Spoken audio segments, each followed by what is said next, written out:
আল্লাহ বলে জিব্রাইল মাটি নিয়ে আসো। কি মাটি? দুনিয়া থেকে মাটি নিয়ে আসো। জিব্রাইল বলে আল্লাহ দুনিয়া থেকে মাটি টানতে গেলাম, মাটি এবার বলে এ জিব্রাইল মাটি নেওয়া যাবে না। মাটি নেওয়া যাবে না। এবার জিব্রাইল বলে মাটি কেন নেওয়া যাবে না? বলে এই মাটি দিয়ে আমার আল্লাহ মানুষ বানাবে গো। এই মানুষগুলো দুনিয়ার জমিনে আইসা মারা দাঙ্গা করবে, মারামারি করবে, এই দুনিয়াতে আইসা আল্লাহর নাফরমানি করবে। এই জন্য আমি মাটি নিতে দেব না। এবার জিব্রাইল মাটি না নিয়ে চলে গেলেন আল্লাহর কাছে। যাওয়ার পরে বলেন আল্লাহ মাটি আনতে দেয় নাই, মাটি আমাকে এমন ভাবে কান্না শুরু করে দিল আমি আনতে পারি নাই।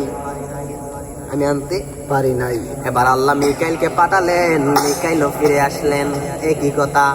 ও এবার ইসরাফিলকে পাঠালেন, ইসরাফিলও ফিরে আসলো। সবার মায়া লেগে যায়। মাটি এমন ভাবে রিকোয়েস্ট করে